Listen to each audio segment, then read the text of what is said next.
Армысың құрметті менің тыңдарманым. Қазақша контентті қолдап, аудио әңгімені соңына дейін тыңдаңыз. Анна өте көңілді жүретін сәнқой, көне әшекей бұйымдарды жақсы көретін бойжеткенді. Ол уақытының көбін осы заттарды іздеп, қаладағы әшекей бұйымдарын сататын дүкендерді аралаумен өткізетін.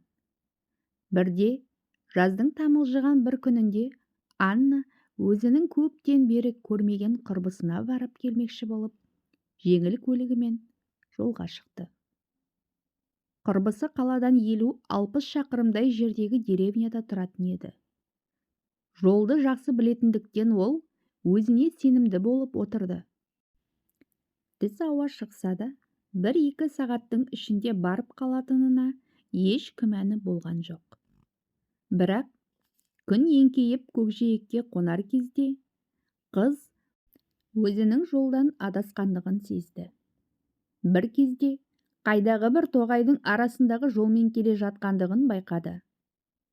Айнала түнекке еніп, қараңғылық қоюланған соң машинаның жарығын қосып қойды.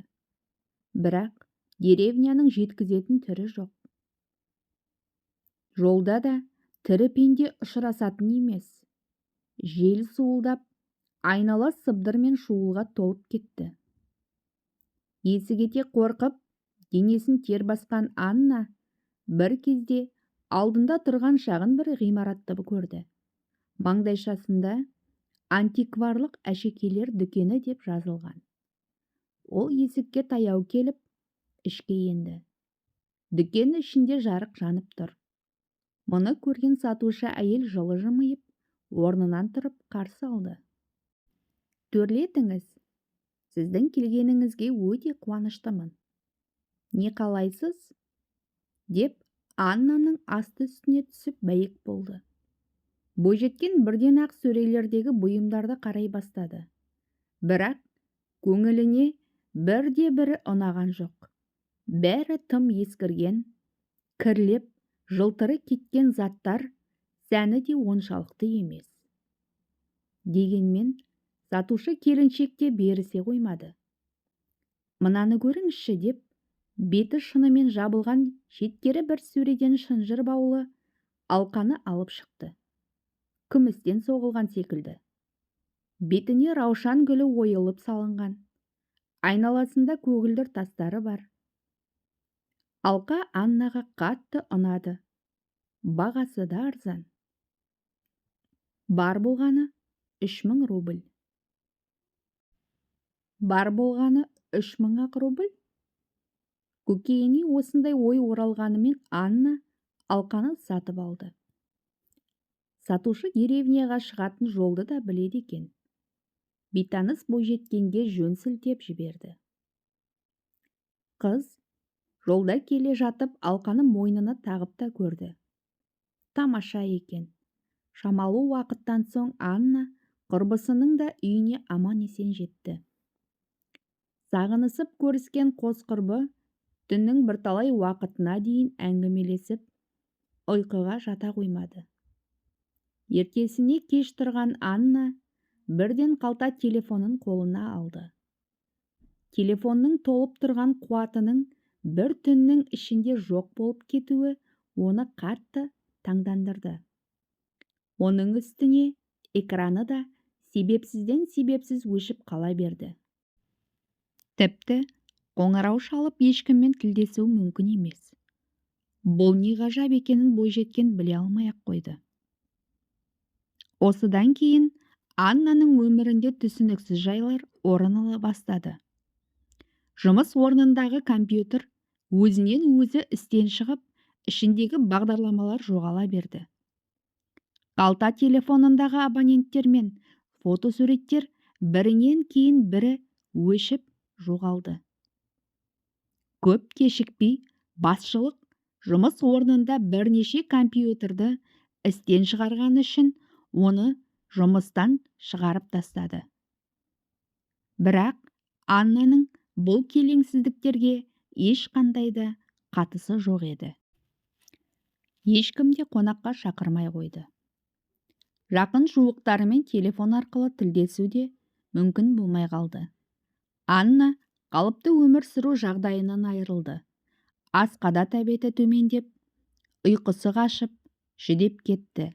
Не істерін білмей, дал болды. Бір күні түнде түс көрді. Ғажап түс. Қайда екендігі белгісіз, қараңғы бір үңгір ішінде жүр екен. Үңгірдің түкпіріндегі болмашы жарықты бетке ұстап келген қыз ғажайып бір көріністің куәсі болды. Бір әйел бұған арқасын беріп, алдындағы қайнап жатқан ыдысты араластырып тұр. Кенет артына бұрылып қараған кезде әйелдің бейнесі Аннаға таныс болып көрінді. Бір жерде ұшыратқан адамы секілді. Бір сәтте әйел Аннадан көзін алмаған күйі қалтасынан бір алқаны алып, қайнап жатқан ыдысқа тастап кеп жібергенде, от та лап етіп жанды. Бойжеткен суық терге малшынып, шошып оянды. Осы кезде ғана Анна түсіндегі әйелдің сонау бір күні жолда кездескен әшекей бұйымдар дүкенінің сатушысы екенін білді. Ал оның отқа тастаған алқасы мұның сол түнде сатып алған бұйымы болатын. Бірте-бірте бойжеткен бар бәленің осы алқадан туындап жатқандығын түсінгендей болды. Мойнына таққан алқаны зор қиыншылықпен сыпырған Анна оны далаға алып шығып, отқа жағып жіберді. Оттағы алқа аз уақытта балқып, жанып кетті. Арада аз ғана уақыт өткенде Анна еш қиындықсыз ғаламторға еніп, ұялы телефонымен де сөйлесе бастады. Бірден құрбысына телефон шалып, сол түнгі оқиғаны жолдағы әшекейлі заттар дүкенінің сатушысы туралы әңгімелеп берді. Алайда құрбысы ол арада ешқандай да дүкенді өмірінде көрмегендігін айтқанда, Аннаның таңданысында шек болған жоқ. Құрметті оқырман, осы әңгімем сіздерге ұнаса, лайк басып, комментарий қалдырып, каналыма тіркелуді ұмытпаңыздар. Алда түрлі бастан өткен оқиғаларды баяндайтын боламын.